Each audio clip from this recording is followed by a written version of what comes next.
Hey everybody, welcome on into the Delmarva Sports Insider, the top show on the Eastern Shore dedicated to giving you all things local sports all the time. I'm Sports Director Brandon Boss. What is up? It is yours truly, sports anchor Devin J. Martin. Welcome to the show, the AP award-winning show. As always, we've got a lot to get into tonight. That's right. We've got a fun show in store. We are sending some shout-outs to some local athletes who are getting their reps in during the off-season.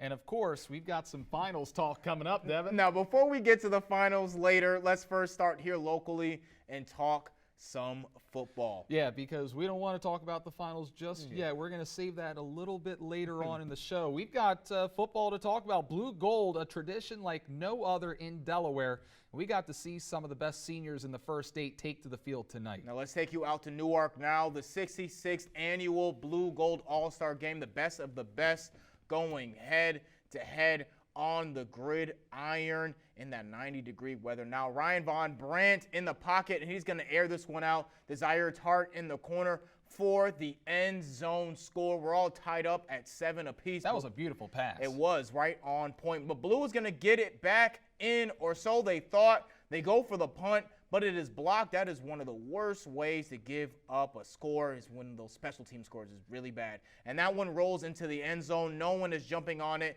Wyatt Wright from Woodbridge slides it in and picks it up. Officials come in and confirm the touchdown. The extra point would be no good, but the goal team is out to a 2-score lead. Now, Blue would get back in this one right before halftime. There's Connor Campbell from Sally's in the pocket, handing off to Devin Green, and Green going in down the sideline, punches it in for 6. We are back to a 1-score game. Blue would keep their foot on the gas in the second half. How about this catch right here? Tie game, Campbell in the pocket again. He airs it out to the corner of the end zone, and there's Demir Hollingsworth for 6. Touchdown Blue, and that would be the exclamation point on this one, as Gold fought hard until the very end, but Blue wins the 66th annual All-Star Game. Final score of 26-13. They're dancing out there. It's a fun exhibition game to be at up there in Newark when this game is going on. Yeah, and you can see that also the fans had a lot of fun as well. I mean, it's been a long time since we have some good local football action. I can't wait for the fall season to start so we can get out there every Saturday. Yeah, you missed out on all of this season. I feel bad for you, Devin. I know. I mean, but I'm just glad looking at that right there, just making me very excited to get out there and get into the gridiron. You know, that's the core of the local sports scene. I mean, local basketball is, my heart. I love it, but there's nothing like football. Yeah, it's different in 90-degree weather, though. Yeah, that is. I'm surprised no one had a heat stroke in that type of weather. Gotta keep hydrated in those games. You love to see this game, though. It's not just the football players. You get cheerleaders, band members, and ambassadors involved in this as well. Many of the students that you see take part in this game are involved in the hand-to-hand program, which they are matched with children, young adults with intellectual disabilities, emphasis on the abilities aspect, and they share the experience leading into this game. So I just wanted to point that out, because this is really a lot more than just a game on the field. Getting back to the game, though, that was a clutch throw from Ryan Von Brandt to Tart from Middletown early on. A great way to start this one. And then a great player to watch for years. We've seen him grow with Woodbridge is Wyatt Wright, the linebacker, with a touchdown on the recovery in the end zone there. Yeah, you see that. And I was saying that earlier in terms of that punt recovery, that can change the dynamic of the entire game, because you get the stop, but then you try to punt it away, and you not only punt it away, but it gets blocked, and it's just a mess up all through. It's one of the worst things that can happen if you're an offense getting your punt blocked like that. Now, the blue team doubled up on the gold team in this game. Obviously, you saw the score was 26-13, and the gold had won 4 straight and 8 of the last 10 All-Star games. So this was a little bit of an upset. The blue had never trailed in the all-time series. Now they're leading. They were 32-30, and now they're 33-30 all-time with 3 ties. And again, losers are 4 straight and 8 out of the last 10, but this year's class of seniors from the blue team, they wanted to represent.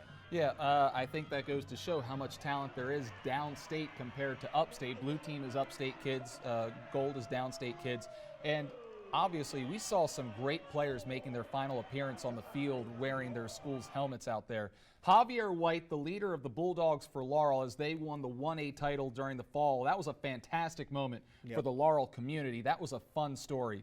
Zamir Gardner had some clutch moments for Central as their quarterback in their run for the Division I title back in 2020. He was on gold.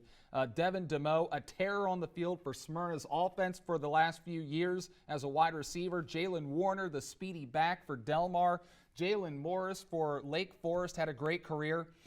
So many more that I can't get to, but congrats to all of these players on getting the honor to play in this game. It's a great honor indeed. Now, Brandon, we've got a brand new After the Whistle for tonight's DSI. All right, I'm excited for this one. I am too. Yesterday, I talked to a young upstart looking to take the Bayside football and lacrosse fields by storm next school year. Yeah, sounds exciting as always. After the Whistle is brought to you in part by Avery Hall Insurance.